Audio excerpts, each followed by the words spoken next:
We all have that dude in our range friends who is that guy. The dude who won't shut up about CZs. Hell, I used to be that guy. So that's why I can tell you why CZs are terrible. Okay, so they're not terrible, but no gun is perfect, and if you're interested in getting into CZs, or maybe you just got into CZs, there's some stuff you're gonna wanna know about them because the platform honestly has room for improvement. This is actually the third video in a series about the shortcomings of the different platforms that are popular right now. I've already done 2011s and Glocks, so this is the CZ video. You can go back and watch those if you like. And on the last one, the comments from the Glock fanboys were truly remarkable. This is easily my favorite comment I've gotten on a YouTube video. I'm sure the CZ guys are not going to be outdone by the Glock guys. Before we get started, CZs are fine pistols. I've owned a bunch of them over the years. They've won a ton of different pistol matches. Most recently, we're about 2 weeks out from Christian Seiler winning Carry Optics Nationals with a Shadow 2. Their P01 has a NATO serial number and it finds itself in service with a bunch of militaries and police around the world. In many ways, CZs are absolutely brilliant, and all it takes to understand that is just pick one up and shoot it. Quickly though, if at any point you're enjoying the content, consider subscribing to the channel. It really helps the channel, and then we can extend that bromance. I used to compete with CZ pistols back in the day between about 2014 and 2018 sort of. And if you're a high burn shooter, you'll encounter all of these quirks with the CZ platform. Most people probably aren't going to shoot enough to really kind of get into it, and CZ has been taking steps to address it, but without fundamentally changing the 75 action, there are still some shortcomings you're going to want to know about. So first and foremost, this one doesn't really count, but the CZ fanboys are the worst. Like, seriously, if you go on any gun forum, you hear how they talk to other gun owners about how CZs are superior. It's like they're cousins to Canic fanboys, like they know a secret that nobody else knows about because CZs used to be such a great value. The prices have crept up a bunch, that they're somehow better than you for knowing that secret. And while CZs are great values, they're not the least expensive pistol on the block. And it's not like that they're the only inexpensive pistol that has won matches. I mean, Shane Coley has won national championships with Glock. Bob Vogel won championships with Glock. Nils recently won limited with a Canic. Max Michel stomped everybody with a P320 for a long time in Carry Optics. So inexpensive guns have always beaten more expensive guns. It's not the gun that's winning, it's the person holding it. And if you give the right guy a gun, he can probably still win. It has almost nothing to do with the pistol. One gun didn't beat another gun. That said, it's really fun at matches when your buddy with his like super tricked out CZ has issues. If you just throw should have got a Glock bro at him, that really upsets them. It's fantastic. You should try it. So first real negative about the CZ is that it is designed around having critical parts fail and they are considered consumable. Guys who are high burn shooters know exactly the two parts I'm going to mention. The first is the slide stop. The slide stop, because of how they use the barrel with the kind of linkless design, puts a ton of pressure as the slide is cycling on the slide stop. And slide stops will generally make it to about 15 to 17,000 rounds or so before the slide stop will break. And if the slide stop breaks, you'll know it's broken because it will hang up kind of out of battery, just sort of like that. And if you find yourself with the gun kind of locked up like that, don't try and like get the gun back into service. Just simply knock the slide pin out and see if it's in one piece or two. The second one is the trigger return spring. So on a CZ pistol, when you pull the trigger, there is a torsion spring in the gun that swings the trigger forward. The problem with torsion springs, especially in double action guns in this kind of context, is that they generate a lot of heat and they don't get long lives like a compression spring would. When CZ launched the Shadow 2, they changed the metallurgy on that spring and got a better spring with the Shadow 2 that has extended the parts life. Used to be about 10,000 rounds was all you could get out of the trigger return spring. Now you can get about 15,000 rounds plus or minus. It's going to depend how much double action practice you do. If you're just cranking on double action, you'll burn out the TRS much faster than if you are just shooting it at the range and not doing any dry fire practice. When that part breaks, the trigger doesn't swing forward. You can manually push it forward, but it goes out at an opportune time. Immediately, I can sense people starting to comment that that's a really high burn rate. You're spending thousands of dollars in ammo for those parts to fail. So who cares if it's a $50 slide stop or a $20 trigger return spring? Yes, but sometimes metallurgy on parts isn't what it's supposed to be. I've broken slide stops on 2011 pistols with much lower round counts. And similarly, I had a slide stop break on a Shadow well before it was due. It got less than half the life it was supposed to get. It was around 5,000 rounds it broke. And the TRS on this P01 Omega, I never dry fired it, and the trigger return spring broke within 2,000 rounds, which is an unacceptably low version of that spring. Some parts are bad, you just need to know about it, and because of the design of the pistol, it creates kind of a problem that you have to address. A lot of guys who are shooting sort of casually and aren't high burn shooters aren't going to run into those problems with the pistol, and possibly not for the lifetime that they own the pistols. But for the high burn guys, it's something you're going to want to keep logs on and swap it out. It's easy to manage by swapping out the trigger return spring every 10,000 rounds or so, and just keeping an extra slide stop in the bag. When the competitive season's over, swap the slide stop and keep the old one in your bag just in case it goes down.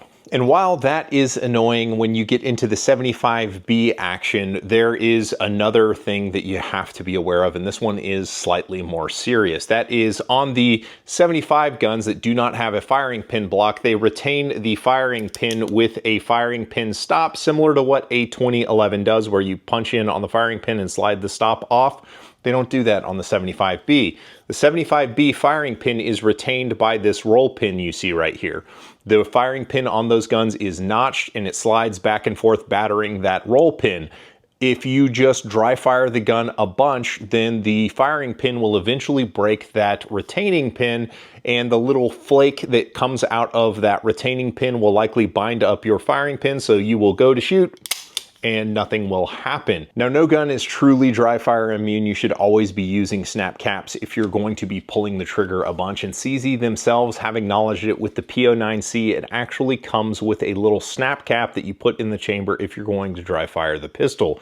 Interestingly enough, my Shadow 2 carry did not come with that snap cap. So that's just something you're gonna have to be aware of and manage. I've broken a couple of these things in guns. When I first got my first CZ75B compact, I was trying to learn how to shoot double action, so I was just dry firing it like it is a fidget spinner for adults, just pulling the double action over and over again, and within a month I had broken the firing pin retaining pin, so that sucks. And dudes will immediately say, yes, but you can go buy these aftermarket parts. They make solid pins that replace the roll pin and won't break. But to this day, CZ is still using those roll pins, which can potentially shatter through excessive dry fire. Now, there are ways you can mitigate this. You can always use snap caps, which is a great idea. You can go to big box home improvement stores and buy little O-rings that go around the firing pin so the hammer doesn't hit the firing pin. That's another great way you can dry fire. Even still, it seems like a shortcoming in the design that somebody should have thought about. The next one is really only going to be applicable to people who are making their own ammunition, which in America is usually competition shooters. People who want to make their own ammo, a lot of people use like coated lead projectiles, and those projectiles don't necessarily have round nose profiles of like factory ammunition, and the throats on the CZ barrels, as accurate as they are incredibly short, which requires you to load that ammunition very short. I've done a video a long time ago about how to do a plunk test and understand how long your gun can accept ammo. But at the time, I was switching from loading for Glocks, where I could load out to like 1.15 inches overall length. When I used that same projectile in my CZs, I had to lower it to like 1.075 inches, significantly shorter, in order to keep that ammunition off the throat.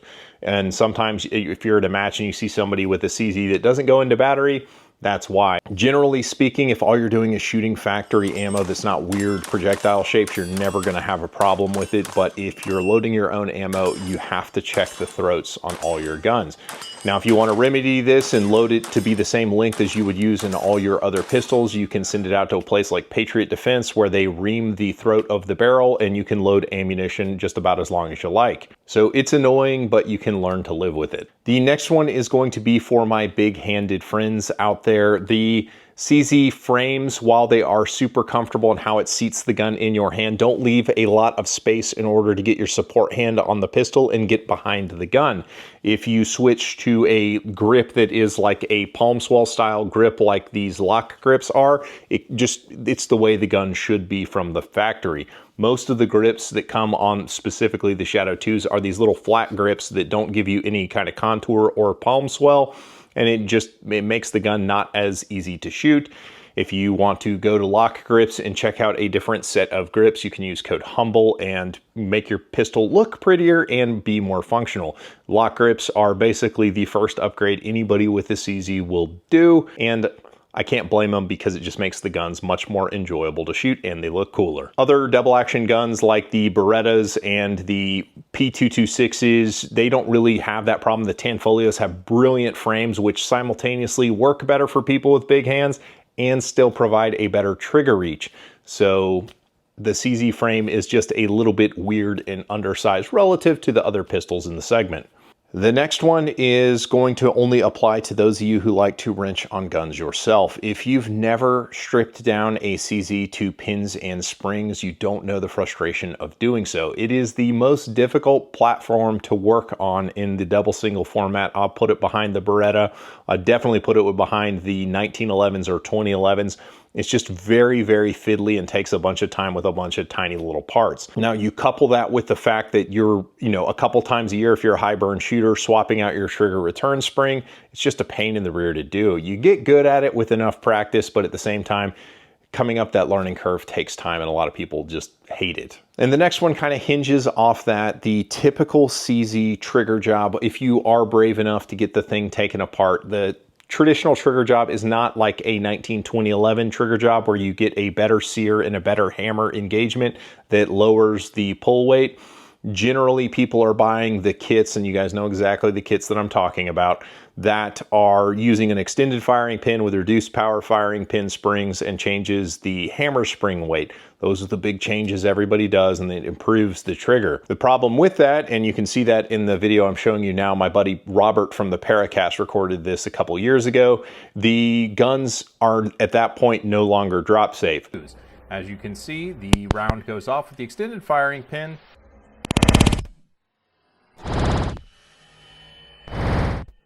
and the round doesn't go off when it's in its stock configuration.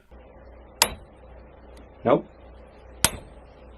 Meaning that if the gun were to fall with the hammer all the way down in contact with the firing pin, then you could potentially launch a round up into the air. Obviously, they don't do it out of the box. They're designed not to do that out of the box. Most people on those same forums where they're being obnoxious will immediately tell you to get the kits that people recommend for the CZs, and then usually the guns aren't drop safe at that point. And dudes will immediately make P320 jokes and talk about how 19 and 2011s aren't drop safe either, but a muzzle up drop that is launching it around versus a muzzle down drop launching it around, or I would say are slightly different in degrees of severity. It'd be awesome if the action jobs people are doing to CZs didn't affect the safety of the gun, but they do. There was actually a match up in New York a few years ago where somebody had a gun fall out of their holster and it went off in the up direction and killed the safety officer. The official reports don't say what the gun was, but the rumor mill suggests that it is a gun you'd be familiar with. The last one is pretty minor, and we've kind of already touched on it with the frame shape, but the grips that come on the expensive guns like the TS2 and the Shadow 2s are these fancy aluminum duralumin grips, as they call them on the website, whatever marketing that means. They're very pretty and not very good grips. They're kind of slick, honestly, like they don't really bite your hand. They move around quite a bit and it doesn't feel like too bad on your hand while you do that, which pretty much necessitates that if you buy this competition gun, you have to then immediately get competition grips. We already talked about LOK Grips, but that's how everybody usually solves that. Are any of those deal breakers? Absolutely not. CZs are fantastic shooting pistols. They're about the least expensive steel frame gun that you can buy, and that gives you weight, so they make excellent competition guns. There's a reason why CZ has enjoyed a surge over the past 10 to 12 years or so amongst kind of the American civilian market, because they're absolutely amazing for sport shooting. They're really great guns. The way that the gun sits in your hand and encourages you to pull the trigger straight to the rear makes it immediately understandable to somebody who picks it up for the first time on how to shoot the gun. It's like a curtain is pulled back from your eyes and you can see how to shoot a gun straight. People just generally shoot CZs very accurately, and the barrels they put in these guns make the pistols like laser beam accurate. They really are an amazing gun that you can immediately pick up and shoot well. They just feel great in hand. The balance on them is excellent. The price isn't terrible, although it's more than it used to be. So while it's incredibly easy to understand why people love CZ pistols, it's also easy to understand why their fanboys are the worst. So check out the Why 2011s Are Terrible video if you haven't seen it. I appreciate you guys, and I'll catch you on the next one.